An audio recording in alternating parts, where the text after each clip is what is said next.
Hey, welcome back everybody. Now finally to our last one on the multi-view level 1 packet. So, this shape, a little more complicated than the rest of them. Remember, whatever I do doesn't have to be the exact same way you make it. I'm just showing you one version of the procedure to make this object. So I'm going to go ahead, click Start Sketch. I'm going to click on one of the planes, and I'm going to start making this object. Now I'm going to make the whole thing without the circle cutout and without this cutout here. So I'm going to go from the side, extrude it all the way across, and then start cutting some parts out of it. So first part doesn't give us the measurement down there, but we know it's 2 inches from that side, 3 inches all the way across, so we've got 1 inch to start with. Our height is 0.25. And then we're going to go over the rest of the 2 inches. Another 0.5 up. And then we come back. Let's see, it has no measurement for the distance we come back. So we got to look at other dimensions. If you look at 0.75 that goes across here, and then the whole 3, we'll know our distance. So 3 minus 0.75 will give us our distance to the side, and then we've got to figure out our height. So I went up 0.25, I went up 0.5 already, so that got me up 0.75, and out of 2.75 that just gives me 2 left to go. And then all I've got to do is complete my shape. Finish sketch. Then I'm going to extrude it the full depth, which is 2 inches.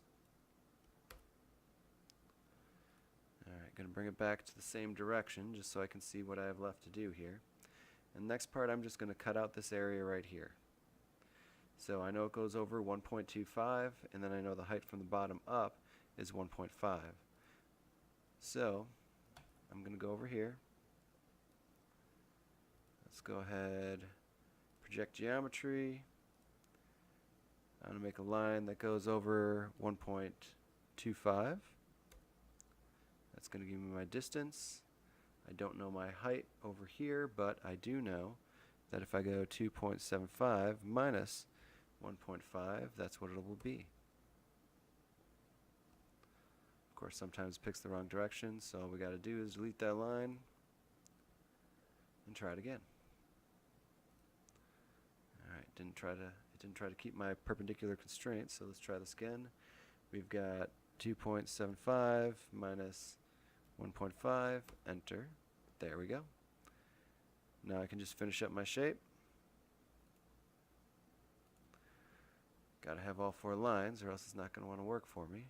Extrude, make it a cut. I can see that it's there, doing its thing. Click OK, and there we go. I've got that corner out. Next part, I'm going to go ahead and I'm going to make my shape that I'm extrude cutting from here. So I'm going to click on the top of that surface. I'm going to project geometry, and with those yellow lines, remember from a previous activity, we were able to come out from the very center, and that's going to be what happens with our circle here. So it's exactly the same distance from both sides, and it's 1 inch out.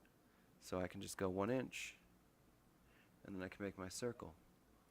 Now my circle's diameter is what it's going to give me. It asks, or it tells us the radius, which is 0.5, so that times 2 is 1.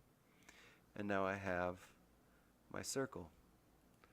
Next thing I can do is I can actually just use the parts that are already there to lock a rectangle in place, and then I can use those shapes to extrude. So I can just go extrude, circle, rectangle, make it a cut, hit OK, and there we go. We've got our completed shape. Thanks for watching.